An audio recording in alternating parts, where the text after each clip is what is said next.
Yeah. Right. I'm glad that I know a lot of you guys, and this is really nice to be here because women change the world. And it's interesting that sometimes we don't think what we do matters, and yet each person we touch makes a big difference.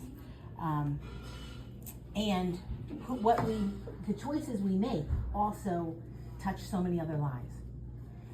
So I want to share with you a couple tips, tricks of what you can do. And I also want to kind of change your headspace a little bit. Anybody that's been affected, we're going to do a little game. Anybody that's been affected by heart disease, you or somebody you know, raise your hand. Keep your hand up, please. Anyone that's 1 out of 3 Americans. Who's been affected by somebody's death, or you or somebody else by cancer? Raise your hand. 1 out of 5. Now we bring in other things like stroke, obesity, diabetes. Would you agree? It's affecting all of us. We live in one of the richest countries in the world, and we're 60 out of 69 in health of industrialized nations. Much of that could be prevented if we had different paradigms. And what I feel is that people don't really, there's 2 issues with that. Number 1, people don't take responsibility for your health. Would you agree? Until the back's against the wall and there's a negative diagnosis, then we start taking care of ourselves. And I get it. Life is full, life is energetic. And then number 2, it's where do we get our information? And do we trust the information that we get? So how many of us, do you have more faith in our government and the information we receive now as compared to 20 years ago, or do you have less faith? Less faith. So Mark Hyman was yesterday talking to the Senate or Congress, talking about how big pharma and big food are racking in profits, and yet carcinogens are going into our kids' school lunches. And we had a personal experience with this. We were supporting a local organization, and we posted on our website that we are going to help your organization collect food, and my awesome assistant put up Dear Vita, put up the things that we appreciated on the list.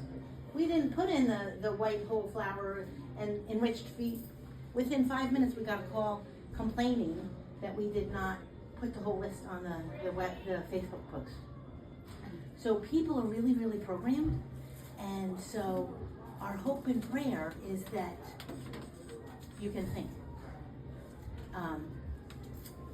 I am so grateful because I was a kid, obviously, 1 of 7, second oldest. And so our family was nutty because there's 5 kids within 7 years and then there's 2 stragglers. And so I had horrible allergies and asthma, so I'd sneeze and sneeze and sneeze. And my face was huge and fat because my eyes would be watering, my nose would be watering, and it was miserable. So I wouldn't sleep over friends' houses. I would be afraid to sleep over my grandparents. And I'd keep everybody up at night. Like, that's no fun when there's 9 people in the house. So my parents did what most parents would do. They got me over-the-counter medications. And so I could take 2 pills, then 3 pills, then 4 pills. And anybody knows what happens to medications. You get used to one and then you do what? You have to bump to another because the same thing happens. And so then my mom ended up taking me to the allergist. So we lived in Ramsey, New Jersey then. I went to Suffern, New York, 20 minutes away. Anybody that knows allergy shots, you sit there for 20 minutes, you wait, see if there's a reaction, blah, blah. So we did that twice a week. Once a week they found I was allergic to grass, trees, dust, mold, mildew, dogs. And it was no fun. And it really didn't make a difference. The steroid inhalers, you know, how good are the steroids for you? It's not. So then my mom, after a couple of years, she went to a chiropractor, and she had a neck injury from a car accident years earlier, and lo and behold, she figured out she would bring me.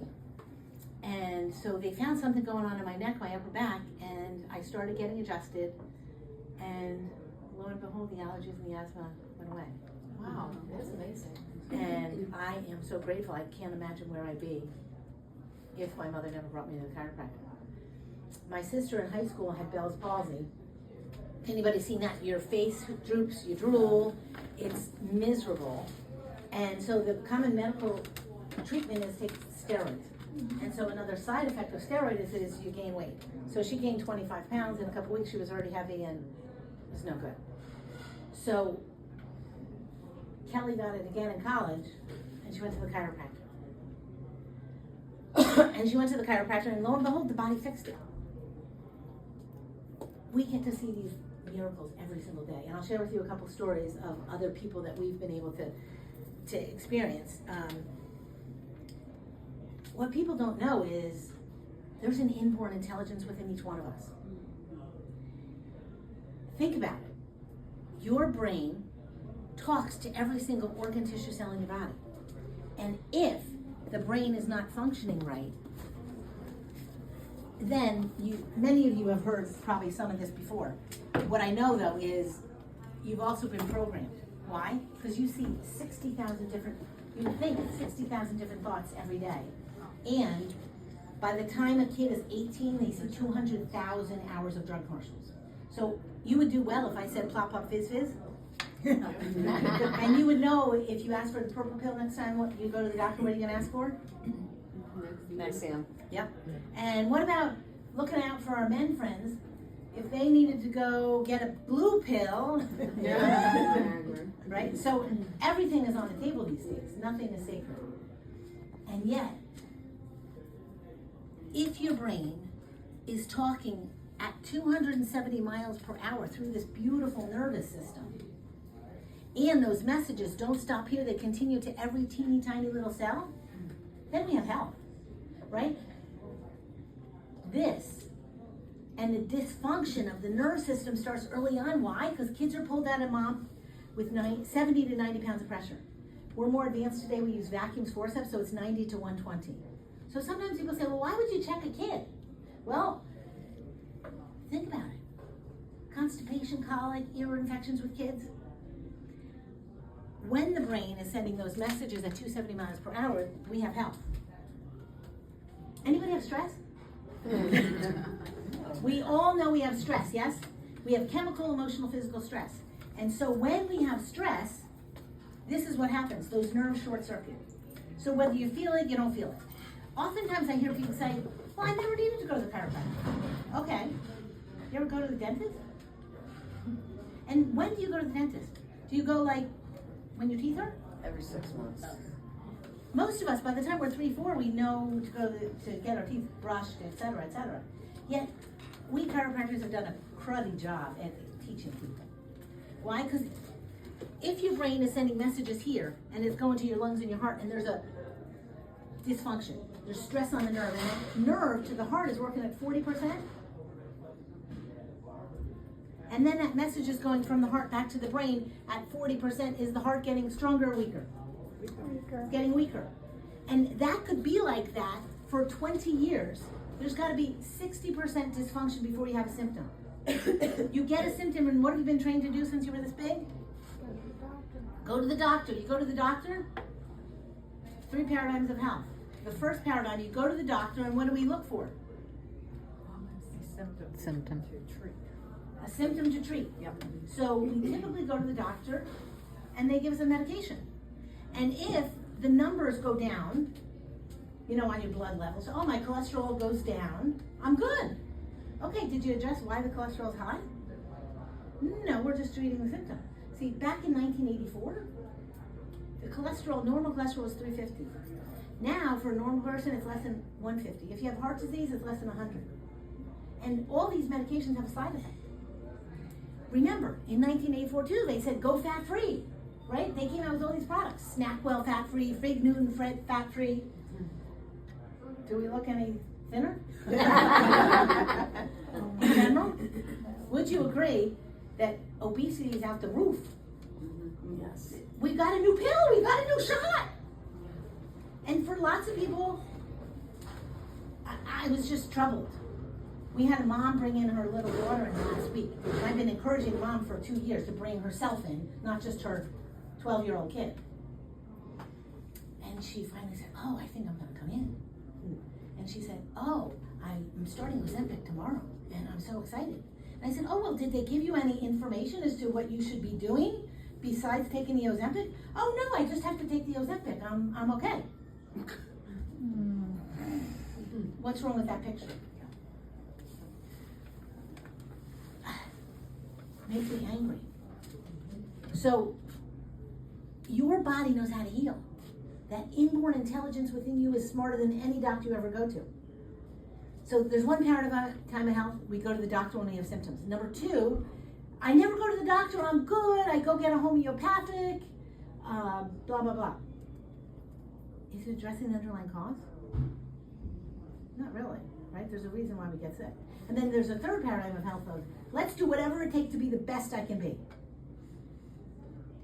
How many of us would agree you'd like to be the best you can be for your life?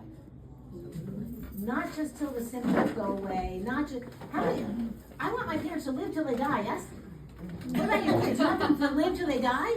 You want them to have a good life, right?